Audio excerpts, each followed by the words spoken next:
Olá, tudo bem? Eu sou o Rodrigo Vieira e hoje eu quero te dar uma dica sobre como escrever melhor as histórias de usuário.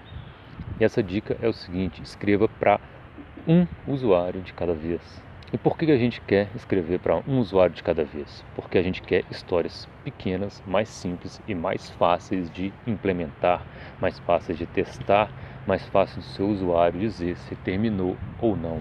Histórias de usuários que são escritas para vários usuários ao mesmo tempo, elas são mais complexas, mais difíceis de implementar, elas são mais longas e você vai ter que escrever mais critérios de aceite. É como os casos de uso que o pessoal escrevia quando usava o RUP. Os casos de uso eram grandes, cheios de fluxo de exceção, cheios de fluxos alternativos.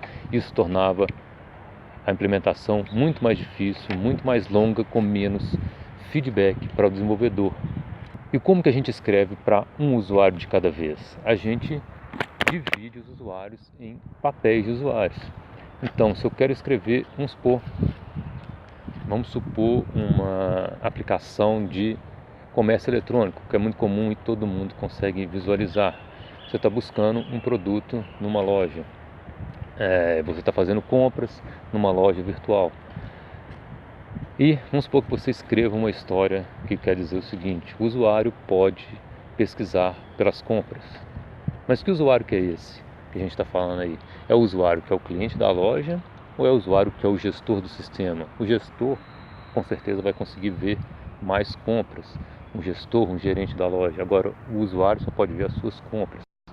Então, quando a gente não cria os papéis de usuários corretamente, não identifica os papéis, o que acaba acontecendo? Acaba acontecendo que a gente escreve uma história para mais de um usuário e essa história começa a ficar grande, cheia de regras, cheia de exceções, porque para o gerente a gente tem um conjunto de regras, para o usuário que é cliente a gente tem um outro conjunto de regras.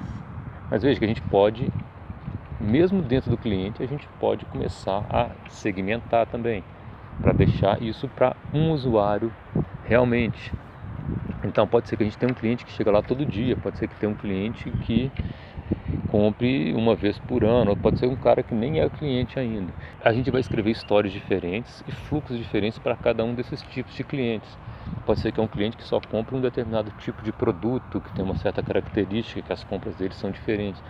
Então, o importante aí é tentar identificar o que é o seu usuário único para escrever histórias de usuários, para elas ficarem menores, mais simples de implementar, e aí todo mundo, o seu processo de trabalho vai ganhar com isso, vai ficar mais rápido, mais ágil, com menos tendência à ambiguidade, com menos tendência a erros de desenvolvimento, com mais feedback para o cliente e com mais feedback para o desenvolvedor, se ele está seguindo no caminho certo. Então procure sempre identificar os usuários corretamente e tente escrever as histórias de usuário para um usuário. Então esse é o recado de hoje, um abraço, e se você gostou, dá um like aqui no vídeo, compartilha, faz um comentário, que você me ajuda a continuar nesse caminho ou mudar de direção. Um abraço e até mais.